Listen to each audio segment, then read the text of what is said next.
Ada seorang sahabat bernama Thauban. Ini Masya Allah. Thauban ini rajin sholat berjamaah, Pak. Sahabat Nabi, sangat soleh, rajin ibadahnya, dan tidak pernah meninggalkan ibadah di masjid. Dan posisinya selalu pojok kanan. Sampai satu ketika, saya persingkat, dalam sholat subuh, beliau tidak datang. Ditunggu oleh Nabi. Sampai Nabi bertanya begini, kemana Thauban? Tidak ada yang tahu. Sampai ketahuan oleh Nabi itu. Jadi satu orang nggak datang aja, oleh Nabi ketahuan, di sebulan kemana nih? Nggak ada gitu. Tapi sahabat mengatakan, kami tidak tahu ya Rasulullah. Ditunggu oleh Nabi. Saking seringnya sholat berjamaah, Nabi tidak ingin orang ini ketinggalan. Ditunggu sampai agak kemudian melewat, waktunya mulai berlanjut, diputuskan untuk dilakukan sholat. Ya, karena dikhawatirkan habis waktu subuhnya.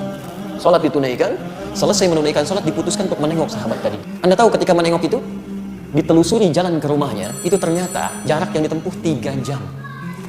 3 jam. Istrinya kemudian mulai keluar mengatakan, "Tuwfiya zawji."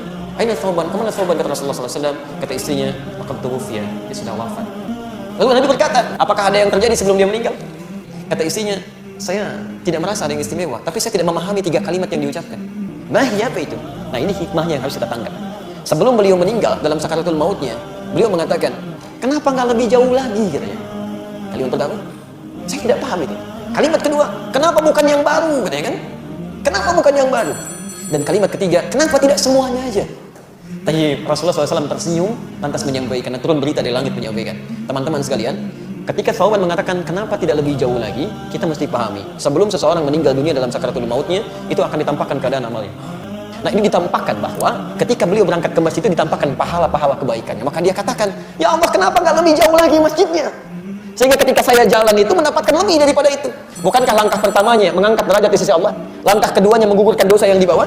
Masjidnya tempatnya 25 lebih bagus daripada tempat biasa. Yang satu keduanya 500 tahun, dua ketiganya 500 tahun, tiga keempatnya 500 tahun. Kata sahabat Thauban, "Ya Allah, kenapa nggak lebih jauh lagi?" Yang kedua, ternyata ketika musim dingin beliau berjalan, beliau menggunakan pakaian double.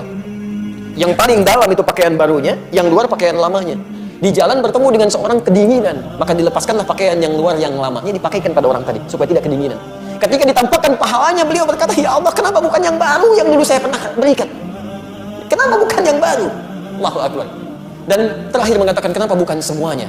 Karena beliau telah terbiasa bersedekah pada orang, memberikan kebaikan-kebaikan, kadang-kadang berbagi dengan orang lain. Ketika ditampakkan pahalanya, "Allah, kenapa nggak semuanya aja dulu saya kerjakan?" Ada penyesalan dalam jiwanya. Anda bayangkan, seorang sahabat mulia saja masih menyesal dengan amalnya. Maka bagaimana dengan orang-orang yang belum sempurna kebaikan-kebaikannya seperti itu? Jangan sampai meninggal dunia lantas dikatakan, "Fa asaddaqa wa aqum minas shalihin."